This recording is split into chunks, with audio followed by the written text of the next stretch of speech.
Please subscribe, like and share this video. Thank you for your support. 2 U.S. Code Chapter 30, Operation and Maintenance of Capital Complex. 2 U.S. Code Subchapter 1, House of Representatives. 2 U.S. Code Paragraph 2001, House Office Building, Control, Supervision, and Care. The House of Representatives Office Building, which shall hereafter be designated as the House Office Building and the employment of all service, other than the United States Capitol Police, that may be appropriated for by Congress, necessary for its protection, care, and occupancy, shall be under the control and supervision of the Architect of the Capitol, subject to the approval and direction of a commission, consisting of the Speaker of the House of Representatives and 2 representatives in Congress, to be appointed by the Speaker. Vacancies occurring by resignation, termination of service as representatives in Congress, or otherwise in the membership of said commission shall be filled by the Speaker, and any 2 members of said commission shall constitute a quorum to do business. The Architect of the Capitol shall submit annually to Congress estimates in detail for all services, other than the United States Capitol Police, and for all other expenses in connection with said office building and necessary for its protection, care, and occupancy.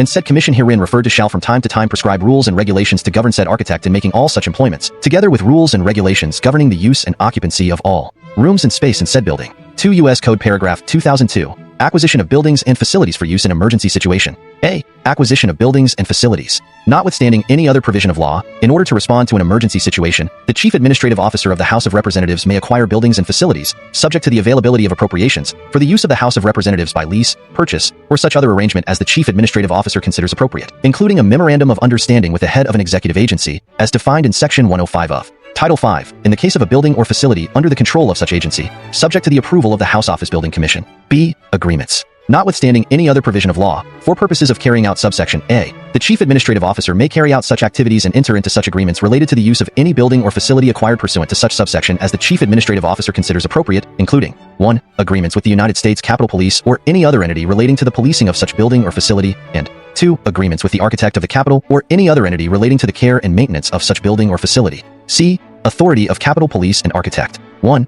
Architect of the Capitol. Notwithstanding any other provision of law, the Architect of the Capitol may take any action necessary to carry out an agreement entered into with the Chief Administrative Officer pursuant to subsection B. 2. Omitted. D. Transfer of certain funds. Subject to the approval of the Committee on Appropriations of the House of Representatives, the Architect of the Capitol may transfer to the Chief Administrative Officer amounts made available to the Architect for necessary expenses for the maintenance, care, and operation of the House Office buildings during a fiscal year in order to cover any portion of the costs incurred by the Chief Administrative Officer during the year in acquiring a building or facility pursuant to subsection A.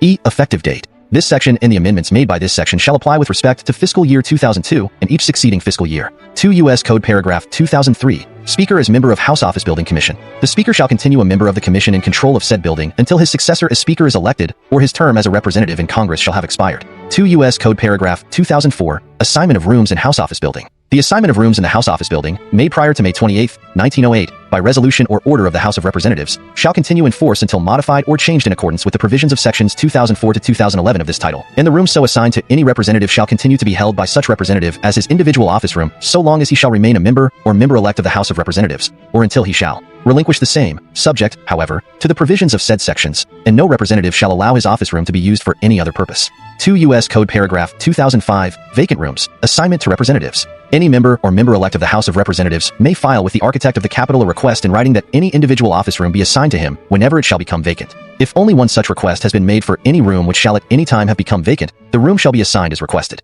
If 2 or more requests are made for the same vacant room, preference shall be given to the representative making the request who has been longest in continuous service as a member and member-elect of the House of Representatives. If 2 or more representatives with equal length of continuous service, or 2 or more representatives-elect make request for the same room, preference shall be given to the one first preferring his request. 2 U.S. Code Paragraph 2006. Withdrawal by representative of request for vacant rooms. A representative or representative-elect making request for the assignment of a vacant room may withdraw the same at any time, and no one shall have pending at the same time more than one such request. The assignment of a new room to a representative, upon his request, or the appointment of any representative having an individual office room as chairman of a committee having a committee room, shall act as a relinquishment by him of the room previously assigned to him. 2 U.S. Code Paragraph 2007. Exchange of rooms. Representatives having rooms assigned to them in the foregoing manner may exchange rooms one with another, but such exchange shall be valid only so long as both members making the exchange shall remain continuously members or members-elect of the House of Representatives. 2 U.S. Code Paragraph 2008. Record of assignment of rooms. The Architect of the Capitol shall keep a record of the assignment of rooms made, exchanges which may be made, requests for vacant rooms which may be filed, and the assignment thereof, which record shall be open for the inspection of representatives or representatives-elect of the House.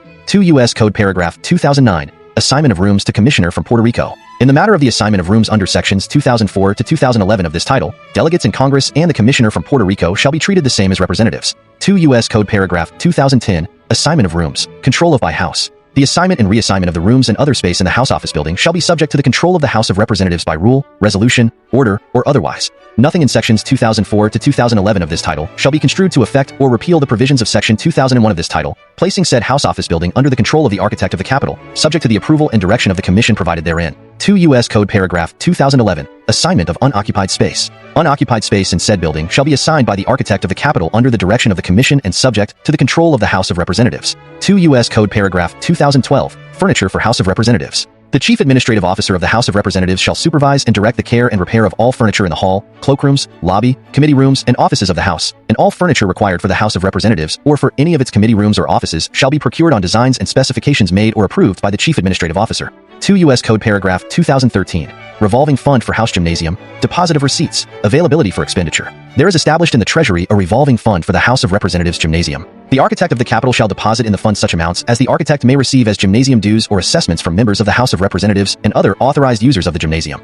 The amounts so deposited shall be available for obligation by the architect for expenses of the gymnasium. 2 U.S. Code Subchapter II, Senate. 2 U.S. Code Paragraph 2021. Additional Senate Office Building. Upon completion of the additional office building for the United States Senate, the building and the grounds and sidewalks surrounding the same shall be subject to the provisions of sections 1922, 1961, 1966, 1967, 1969, 2023, and 2024 of this title and sections 5101 to 5107 and 5109 of Title 40, in the same manner and to the same extent as the present Senate office building and the grounds and sidewalks surrounding the same. 2 U.S. Code Paragraph 2022. Acquisition of buildings and facilities for use in emergency situation. A. Acquisition of buildings and facilities. Notwithstanding any other provision of law, in order to respond to an emergency situation, the Sergeant-at-Arms of the Senate may acquire buildings and facilities, subject to the availability of appropriations, for the use of the Senate, as appropriate, by lease, purchase, or such other arrangement as the Sergeant-at-Arms of the Senate considers appropriate, including a memorandum of understanding with the head of an executive agency, as defined in Section 105 of Title 5, in the case of a building or facility under the control of such agency. Actions taken by the Sergeant-at-Arms of the Senate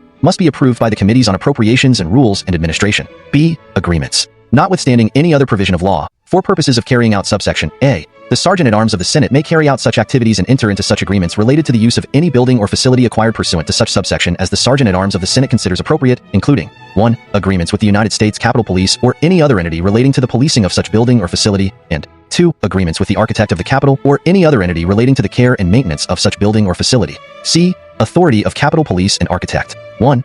Architect of the Capitol. Notwithstanding any other provision of law, the architect of the Capitol may take any action necessary to carry out an agreement entered into with the Sergeant-at-Arms of the Senate pursuant to subsection B. 2. Omitted. D. Transfer of certain funds. Subject to the approval of the Committee on Appropriations of the Senate, the architect of the Capitol may transfer to the Sergeant-at-Arms of the Senate amounts made available to the architect for necessary expenses for the maintenance, care, and operation of the Senate office buildings during a fiscal year in order to cover any portion of the costs incurred by the Sergeant-at-Arms of the Senate during the year in acquiring a building or facility pursuant to subsection A. E. Effective date. This section and the amendments made by this section shall apply with respect to fiscal year 2002 and each succeeding fiscal year. 2 U.S. Code Paragraph 2023. Control, care, and supervision of Senate office building. On and after June 8, 1942, the Senate office building, and the employment of all services, other than for the United States Capitol Police, necessary for its protection, care, and occupancy, together with all other items that may be appropriated for by the Congress for such purposes, shall be under the control and supervision of the architect of the Capitol, subject to the approval of the Senate Committee on Rules and Administration as to matters of general policy, and the architect of the Capitol shall submit annually to the Congress estimates in detail for all services, other than for the United States Capitol Police,